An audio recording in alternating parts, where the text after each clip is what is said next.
For most of the galaxy, humanity was just a footnote in history, a species that had barely made it out of its own atmosphere, struggled through its early space age, and then suddenly went quiet. After their first contact with alien life a century ago, humans withdrew completely from galactic affairs. No one had heard from Earth since. They stopped sending messages, turned away trade ships, and even built a mysterious energy shield around their entire solar system. At first, other civilizations thought it was fear. Some believed Earth had collapsed under its own internal conflicts. Others assumed they had been wiped out by an unknown force.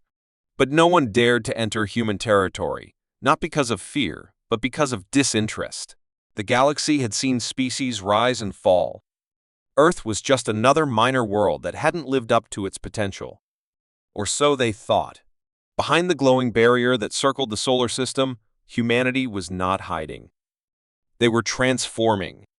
After centuries of war, political chaos, and environmental collapse, the people of Earth finally reached a point of unity.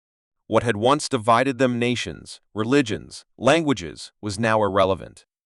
They had seen the vastness of the universe and realized that to survive among the stars, they could no longer remain broken.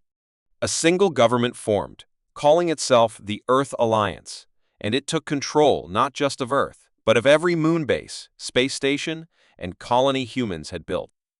The energy shield was activated not out of fear, but strategy. It gave them the one thing they needed most time. Inside that shield, something remarkable began. Scientists, engineers, and thinkers from every corner of the planet worked together without politics slowing them down. Human creativity exploded. They discovered new materials, developed ships faster than light, and built weapons that could change the fabric of space itself. But they didn't just focus on power, they focused on survival. Medicine advanced so rapidly that diseases became history. Genetic research gave humans stronger bodies and minds.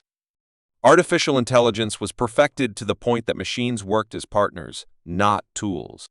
Even gravity and energy could be controlled with new technologies called pulse cores and field crafters. The humans were not just building ships, they were building a future no one had imagined. While the rest of the galaxy assumed Earth had fallen silent out of weakness, they didn't notice the subtle signs. Tiny drones, disguised as space dust, drifted quietly into nearby star systems. They carried no weapons, only eyes watching, recording, learning. Human satellites tapped into galactic communications and listened to everything. From trade routes to council meetings, from border patrols to invasion plans, Earth was watching. And they were learning quickly. Every time a new species shared a scientific breakthrough, humans quietly tested it. Every time a new weapon was displayed, they figured out how to defend against it. Every time an empire rose or fell, they made a note. Humanity was no longer participating in galactic politics, but they understood it better than anyone. Then came the Ark program. Deep under the surface of Mars, massive hangars held ships unlike anything the galaxy had ever seen. These weren't warships. They were survival vessels, capable of carrying entire cities across the stars. Each one was armed, shielded, and powered by a core that could last thousands of years. They were called Orcs, not because humans were planning to run, but because they would never again be caught unprepared.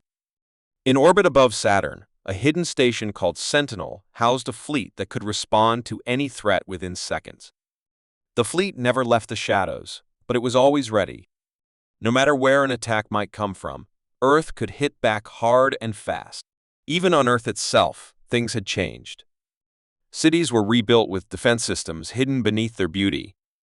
Education focused on galactic languages, alien biology, and space diplomacy. Children grew up not just dreaming of the stars, but preparing to live among them. Humanity had become patient, disciplined, and focused.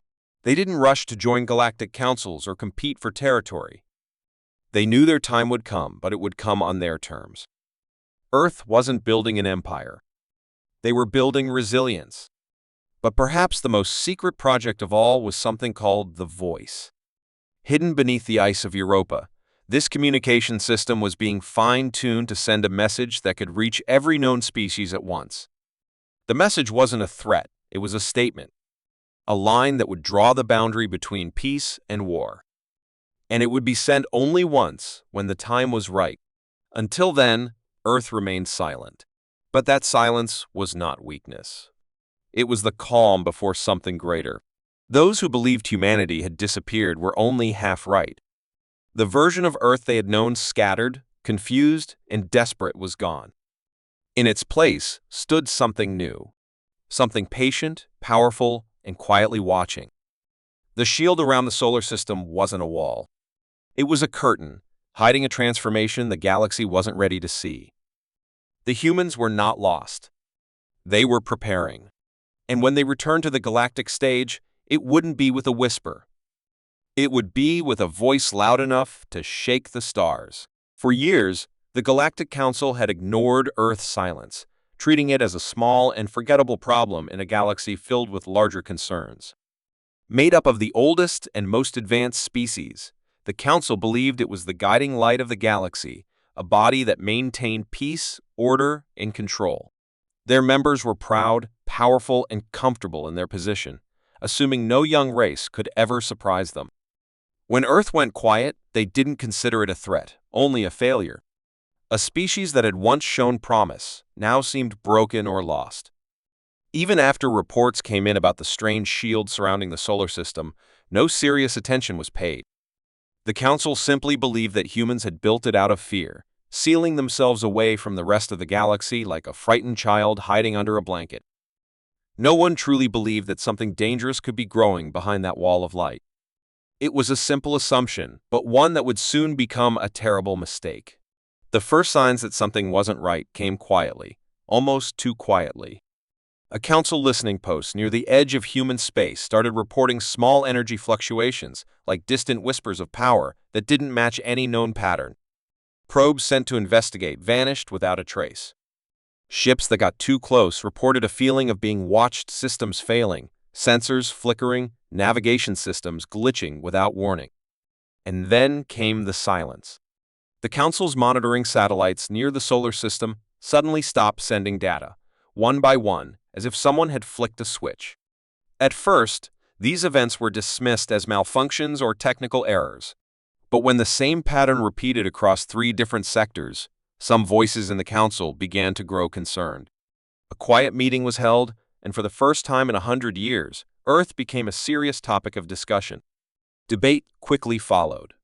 Some council members believed that the humans had simply developed advanced defense systems and were trying to protect their territory. Others argued that Earth may have been taken over by a new enemy, a parasite race that had consumed the humans and was now hiding behind their shield. But no one truly believed that the humans themselves had grown powerful enough to pose a threat. Their technology had been primitive. Their knowledge of the galaxy was limited. They had no allies. How could such a species rise so quickly? But despite the disagreement, a decision was made, one that would later be remembered as a critical misstep. The Council voted to send a small diplomatic fleet to the edge of human space, not to attack or threaten, but to make contact. The goal was to remind the humans that they were not alone, that the Council still governed this part of the galaxy, and that Earth's isolation was no longer acceptable. 5 elegant ships, marked with the Council's golden emblem, were sent on the mission. Each ship was unarmed, a symbol of peace, and carried translators, diplomats, and scientists. They entered human space slowly, broadcasting a message of goodwill. The lead envoy, a respected elder of the Orcs species, spoke calmly and confidently. He spoke of peace, of unity, and of the need for humanity to return to the galactic community. But his words were never answered. As the fleet reached the outer edge of the energy shield, every ship came to a sudden halt, systems frozen, engines offline, lights dimmed. Panic spread through the crews. Nothing was damaged, yet nothing responded. Even the smallest systems, airlocks, communication panels, food processors, had been locked in place. It was as if the entire fleet had been placed in a deep, silent cage. And then a single signal appeared. It wasn't a video feed or a voice transmission. It was one sentence, clear and sharp, written in every known language: "Do not test us. This is your last warning." No sound followed. No explanation. The words burned into every display screen aboard the frozen ships. Attempts to reply were ignored. Attempts to move failed. For 2 long hours, the ships remained motionless, trapped in an invisible web of human technology. And then, without warning, power returned. The ships were allowed to turn back. Engines restarted, systems came back online, and the fleet retreated with silent urgency. Not a single shot had been fired. Not a single human ship had been seen. But the message had been received, and it had shaken even the oldest races of the Council. Back in the great chamber of the Galactic Council, panic replaced pride. How could the humans do this? What kind of power could freeze a fleet without even appearing? Questions flew across the chamber, but answers were few. Some species demanded that Earth be confronted immediately. Others urged caution, warning that any aggression could trigger something worse. The Vurek elder, once so confident, now sat in stunned silence, repeating the message again and again in his mind. It was not just a warning, it was a demonstration. A silent, precise act of control. And it proved one terrifying thing: humanity had been watching. They knew the Council would come. And they had prepared for it. The Council's greatest minds were called to analyze the message. Linguists noted the tone. It was not aggressive, but firm. It spoke not of hatred or conquest, but of a clear boundary. Psychologists called it a line drawn in space, an invitation to peace or a promise of resistance. Technologists tried to understand how humans had managed such control over the fleet. The answers were unclear, but one thing was certain: this was not the same Earth the galaxy had known. Somewhere behind that silent shield, humanity had changed, and no one had noticed until now. Fear began to spread in quiet whispers. What else had the humans built? What other systems had they infiltrated? Had they already placed watchers among the stars, listening, waiting? The Council, once so confident, now faced a reality it never expected. They had treated Earth like a minor problem. But Earth had been preparing, not fading. And now, their message had arrived. The mistake had been made not by Earth, but by those who underestimated them. The Council had reached out with peaceful hands, only to be gently pushed back. And the message still echoed in every corner of their minds: do not test us. The warning had been quiet, brief, and without violence, but it shook the foundation of the Galactic Council like a powerful earthquake beneath calm waters. The 5 Council ships returned safely, but no one celebrated their survival. Instead, the silence of Earth and the absolute control shown by the humans haunted every corner of the chamber. Even the proudest Council races could no longer pretend that humanity was weak or confused. What they had mistaken for isolation was clearly preparation, and what they had seen as silence was now understood as careful observation. The humans had spoken once, without raising weapons or showing ships, and yet that single message made the galaxy more nervous than 1,000 guns ever could. The balance of power, long considered stable and unshakable, now trembled as fear grew like a storm behind locked doors and diplomatic smiles. Whispers began to move faster than light through the halls of distant empires. Races that once ignored Earth were now asking questions, sending secret probes toward the solar system, trying to catch even the smallest signal. None returned. The energy shield that surrounded human space remained perfectly still and impenetrable. It was a quiet wall, giving away nothing, but it was not a sign of peace anymore. It felt like a line drawn in the stars, daring anyone to step across it again. Among the Council members, opinions fractured sharply. The older species called for caution, terrified of waking whatever beast Earth had become. Others, younger and more aggressive, saw the warning as a challenge and argued that humanity needed to be tested with force, just to remind them who ruled the galaxy. But no matter how loud the voices became, no plan gained approval. The fear of the unknown was too strong. Even the most secret council meetings became filled with doubt. Simulations were run day and night, trying to guess what kind of technology Earth might now possess. Scientists reviewed ancient human data, searching for signs they had missed. Historians studied human wars, psychology, and myths, trying to understand what could be motivating this strange behavior. The conclusion was chilling. Humanity was not preparing for conquest, but survival. Every move, every decision, seemed designed to avoid attention until they were completely ready. It was not the action of an enemy, but of a species that knew what fear felt like and wanted to make sure they never felt it again. That idea, that a once fragile world had become a fortress of will and strategy, unsettled even the bravest military leaders in the council. And through it all, Earth said nothing more. Meanwhile, within the solar system, nothing appeared on scanners. No ships were seen, no signals sent, and yet everyone knew they were being watched. Some council vessels dared to get closer, only to find their systems disabled for hours before being returned to working order. No damage, no messages, just a quiet pushback across the line. These events were recorded, analyzed, and replayed across countless war rooms. How was this possible? How could humans, once considered technologically behind, now manipulate advanced alien ships without even revealing themselves? The truth became harder to deny. Humans had surpassed expectations in ways no one could explain. The thought of war, once easy to imagine with primitive Earth, now came with deep hesitation. What would a human weapon look like now? How far had they evolved in their silence? The Council tried to open channels once more, sending carefully worded messages offering peace, cooperation, and alliance. Earth did not reply. Weeks turned to months, and the silence became heavier, like pressure on the chest of every council member. Paranoia spread. What if humans had already infiltrated council systems? What if their silence was part of a larger plan, a trap that had been unfolding for decades? Accusations began within the council itself, claims that some members were hiding secrets, that others were trying to provoke a war that could destroy them all. Old allies grew suspicious of each other. Meetings became tense. Small border conflicts flared as trust collapsed across neighboring worlds. And though Earth had not moved a single ship, its name alone caused entire fleets to reposition and planets to activate long-forgotten defense systems. The galaxy was changing, not by battle, but by the weight of fear. Among the chaos, a hidden message was uncovered, an old signal buried deep in an abandoned relay station near human territory. It was from a scout ship that had vanished over 50 years ago, long before Earth went silent.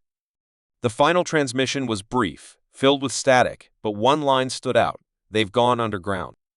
They're building something massive. It's not for defense. Then the signal ended. That one sentence exploded through the council chambers like a thunderstorm. If the humans were building something and had been for decades, what was it? No one had seen a ship, a weapon, or even a satellite leave their space in years. Whatever they had built was hidden, and if it was still growing, then the council was already too late to stop it. Panic became policy. Emergency meetings were held across multiple worlds. Civilizations that had not prepared for war in centuries now began stockpiling weapons and recalling veterans. Fleets were positioned near Earth's border but never crossed it. Everyone waited, hoping that someone else would make the first move. But Earth did not attack, nor did it defend. It remained as it was, silent, watching, and completely calm. That silence became more terrifying than open war. Everyone expected noise, battle, destruction, but humans gave none of it. Their silence was a quiet pressure, a constant reminder that they were still there, still unknown, and still waiting. Among the council, a few brave voices began to argue that humanity's goal was not to destroy, but to protect. That maybe they had seen something the rest of the galaxy had not. That their warning was not a threat, but a barrier against something worse. But these ideas were pushed aside in the fear-driven rush for security. No one could believe that a species once known for chaos and conflict had become wise or noble in the shadows. Instead, they believed something darker had taken hold of Earth, something colder, more calculating. And in the absence of knowledge, fear filled the void. The tension reached a breaking point when an unmanned council drone, launched by a rogue faction, entered the solar system without approval. It disappeared instantly. No message, no signal. Just silence. The council condemned the act, but the damage had been done. Earth's silence became sharper, heavier. Something had changed. Everyone felt it. And though no ships moved, no weapons were fired, and no words were spoken, Every world in the galaxy now waited in fear. Because when Earth finally chose to respond again, they all knew it would not be with another warning. It would be with something far more powerful. And by then, it might already be too late. For months, the galaxy had lived in quiet panic. Humanity's silence had become a shadow that stretched across every star system, weighing down on the minds of leaders and civilians alike. The Galactic Council had tried everything: warnings, messages, even secret missions, but Earth responded to none. And then, just when the tension was at its highest, a signal appeared. It came without warning, without location, broadcast on all known frequencies in perfect clarity. Every screen, every device, every listening post across the galaxy lit up at once with a single feed, a calm, dark room with a single human figure standing in the center, eyes sharp and voice steady. There was no title, no fanfare, no background music, just the human, dressed in black, looking directly into the camera. The figure spoke slowly, clearly, and without emotion, but every word carried the weight of a storm that had been waiting to break.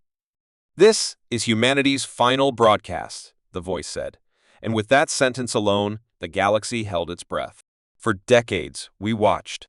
We listened. We were studied, judged, underestimated, and threatened. We asked for peace. We offered friendship. We waited patiently. But your council chose to ignore us. You sent ships to our skies. You tried to test our strength. You violated our borders. And still, we did not strike. We did not retaliate, because we believed in something more. We believed in building, in preparing, in waiting for the right moment, not to destroy, but to survive. Because survival is the foundation of our species. We are not the same as before. What you knew of Earth is gone. What stands now is not just one planet, but a force that will not bend. The human took a short pause and then continued, eyes narrowing. You feared us because we went silent. But you were wrong. We didn't go silent. We were speaking in a language you didn't understand. The language of readiness, of unity, of science born from necessity and war shaped into resolve. While you debated in your chambers, we built in silence.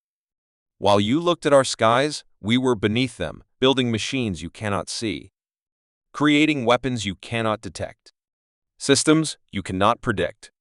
Not for conquest, but for the moment when your fear turned into action. We saw it coming, and we are ready. Across the galaxy, panic broke out as the message played. Empires halted wars. Planets froze in confusion. No one could believe what they were hearing. It wasn't a declaration of war, it was something worse. A declaration that war was no longer necessary. Because Earth no longer needed to fight. Orbit. Massive structures, once invisible, now revealed themselves above the planet's surface. Dark, angular shapes glowing faintly, forming a silent web around Earth like a shell. Then more footage played: fleets hidden in deep space, drones moving with impossible precision, weapons that bent light and tore through asteroid fields without sound. We do not need your approval, the human said calmly. We do not need your alliances. And we do not ask for your fear. But if you ever cross our line again, if a single vessel enters our skies without our invitation, you will not see a fleet. You will not see a battle. You will see the end. Quiet. Fast. Absolute. The image flickered again, now showing data streams in alien languages, intercepted messages from Council spies, and the coordinates of every hidden probe sent toward Earth in the last decade, all displayed as proof that Earth had known everything all along. You tried to understand us, the human continued, but you never understood one thing. Humans don't break when threatened. We adapt. We endure. And when pushed long enough, we don't strike back with anger, we strike back with purpose. The broadcast grew darker, the voice now heavy with finality. Let this message be the last. We will not speak again. Our space is closed. Our systems are protected. If you leave us alone, but if you come again, there will be no negotiation. There will be no second warning. From this moment on, Earth stands alone and stronger than ever. The screen flickered one last time, showing the seal of Earth's newly formed interstellar defense unity, its symbol a single closed eye, surrounded by stars. Then the signal ended. Just like that, silence returned, but it was no longer the same silence. This time, it was filled with the soundless weight of understanding. The galaxy had been warned. Not with violence, not with war, but with precision, control, and absolute confidence. Humanity had delivered its final message, and now, all that remained was the question no one dared speak aloud. What if someone ignores the warning? No one wanted to find out. After the final broadcast, the galaxy fell into a strange, quiet order, one not ruled by fear alone, but by realization. The stars, once full of chaos and prideful empires, now seemed smaller under the weight of one undeniable truth. Humanity had changed the balance forever. No longer dismissed as a young species trying to catch up, Earth had become the fixed point around which all decisions turned. The Galactic Council, once the supreme voice of unity, had fractured in silence. Some members stepped back in fear, others whispered of rebellion, but none dared to move too loudly. Every action, every signal, every flight path now had to be measured against one question: will Earth see this as a threat? Planets that once bragged about their fleets now hid them. Races that had scorned humanity now taught human history in their schools. Earth did not conquer it, never sent a single ship to dominate any world, but its quiet power forced the galaxy to reshape itself. Trade routes were redrawn to avoid human space, even though no official restriction had been placed. Diplomatic meetings now left empty chairs in the hope that one day a human representative might join. Some species saw opportunity and reached out with gifts, trying to earn favor. Others simply vanished, hiding their worlds, hoping to never be noticed. But Earth didn't answer any message. It watched. And the galaxy learned that silence from Earth was far more unsettling than any warship. Behind the scenes, small alliances formed not to challenge Earth, but to ensure no one else would ever provoke it again. "Let no one wake the sleeping storm" became a saying among star captains. Yet, even in peace, tension lingered like smoke after a fire. People wondered what Earth was building now. If their weapons were once invisible, what would the next ones be like? Would humans forgive? Or had the broadcast truly been their last word? In secret, a few bold scientists from other worlds tried to study human psychology, trying to understand what made them so dangerous. What they found wasn't hate or hunger for power, it was resilience, a deep, stubborn will to survive no matter the cost. That truth scared the galaxy more than any weapon ever could. On the edges of known space, abandoned colonies began reporting sightings: unmarked drones scanning terrain, silent machines fixing damaged satellites. They bore no flags, no symbols, but everyone knew who had sent them. Earth was helping, but never saying a word. It was as if humanity was shaping the galaxy with an invisible hand, correcting what had gone wrong and then disappearing before anyone could thank or question them. A rebalancing had begun, not with fire or force, but with silent precision. The mighty empires of the past began to shrink, not because they were defeated, but because their people no longer trusted them. Populations demanded safety, and the only safety they truly believed in now came from respecting Earth's warning. Old conflicts died quickly. Civil wars ended with peace talks instead of invasions. Pirates surrendered their stations. Even the criminal syndicates slowed down, fearing human detection. Peace came not from diplomacy, but from pressure, an invisible pressure that reminded every being across the stars that someone was always watching. On a remote council outpost, one young diplomat who had once called humans primitive now gave a speech to his people, admitting he had been wrong. He called it the age of the rebalanced galaxy, and his words echoed across broadcasts for weeks. "We do not live in a galaxy ruled by humans," he said, "but we now live in one shaped by their example. Not of dominance, but of determination. If we wish to survive, we must stop pretending we're at the center of the stars. Because now, the center lies somewhere else, behind the clouds of Earth." His speech didn't trigger rebellion, it sparked change. More worlds pulled away from the Council and began governing themselves, following Earth's model of unity without expansion. Education shifted. Children were taught not just history, but humility. They studied the moment humanity went silent and what it meant. They learned that the most powerful voice was sometimes the one that didn't speak. Back on Earth, however, no celebration occurred. Humanity did not treat itself as victorious. Its skies remained quiet. Its people worked underground or in deep orbit, far from curious eyes. Leaders came and went, but the message stayed the same. Prepare, not for conquest, but for the unknown. The galaxy may have calmed, but humans understood something no one else had grasped fully, yet peace is always temporary unless defended. So Earth remained silent, focused, and ready. One quiet night, a small group of explorers from a distant world dared to approach Earth's outer edge not to spy, but to see, to understand. As they neared, their ship was scanned, held in place for hours. Then, just as fear overtook them, a voice echoed in their ship. Calm. Human. You may pass. But speak only truth. They landed. They were shown gardens, cities, machines they could barely comprehend. Not one weapon was pointed at them, and yet they had never felt so exposed. Their report would later shake their homeworld not because they found monsters, but because they found humans who smiled, who taught, who shared meals, but always with eyes that seemed to measure every word spoken. And when they left, the same voice spoke again. You came with peace. You leave with it. Do not let others forget what silence protects. The explorers returned with a new name for Earth, one whispered among starfarers from then on, the Silent Guard. And that is how the galaxy changed, not with war, not with surrender, but with respect earned through unmatched resolve. A balance was created, and though no one could predict how long it would last, they all knew the same truth: so long as humanity watched the stars would never burn out of control again.